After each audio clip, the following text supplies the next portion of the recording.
ভক্তদের উদ্দেশ্যে আমি কথা বলি, আমার বন্ধুদের উদ্দেশ্যে আমি কথা বলি যে তোমরা যেটা চাবা সেটাই হবে, আর তোমরা যেটা পছন্দ করো সেটাই হবে। তোমরা যেটা পছন্দ না করো সেটা কখনোই আমি ঢাকাই সিনেমার এক সময়ের জনপ্রিয় নায়িকা শাবনূর। গত 2 বছর বাংলা সিনেমায় দেখা যায়নি অভিনেত্রীকে। শোনা যায় ভালো চিত্রনাট্যর আশায় ছিলেন তিনি। শাবনূরের অপেক্ষা ফুরিয়েছে, এবার চিত্রনাট্য হাতে এসেছে তার। রঙ্গনা নামের নতুন সিনেমা করতে অস্ট্রেলিয়া থেকে সম্প্রতি দেশে ফিরেছেন তিনি। এই সিনেমার মাধ্যমে নির্মাতা আরফাত হোসাইন প্রথমবারের মতো সিনেমা তৈরিতে হাত দিচ্ছেন। শুক্রবার রঙ্গনার ফার্স্ট লুক প্রকাশ হয়েছে। এতে তিন ভাবে শাবনূরকে দেখা গেছে। কখনো হিজাবে মুখ ঢাকা, তার চোখে প্রতিশোধের আগুন, অন্য ছবিতে পিস্তল হাতে, আবার কখনো ফুল হাতে হাস্যজল এই নন্দিত অভিনেত্রীর। তবে সে পোস্টার পছন্দ হয়নি নেটারগীদের। প্রকাশের পর শুরু হয় তুমুল সমালোচনা।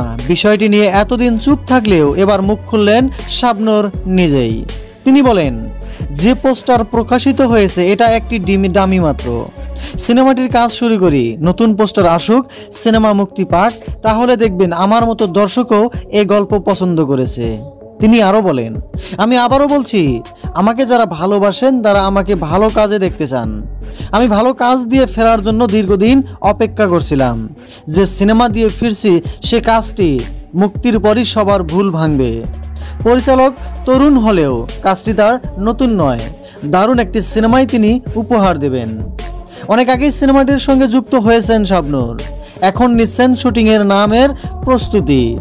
সবকিছু ঠিক থাকলে আসছে ফেব্রুয়ারির শেষের দিকে শুরু হবে এর নির্মাণ কাজ। 2 ঈদের একটি ঈদের সিনেমাটি প্রেক্ষাগৃহে মুক্তি পাবে। এই সিনেমার মাধ্যমেই দীর্ঘ বিরতি পেরিয়ে ক্যামেরার সামনে এবং প্রেক্ষাগৃহে আসছেন সুপারস্টার শাবনূর।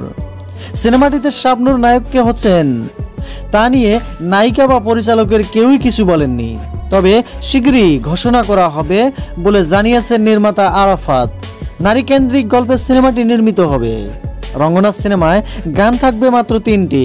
গানগুলো লিখেছেন কবির বকুল, সুর কণ্ঠে থাকছেন ইমরান মাহমুদুল। সিনেমাটির কাহিনী লিখেছেন নির্মাতা নিজেই। চিত্রনাট্য ও সংলাপ করেছেন তন্ময় মুক্তাদির।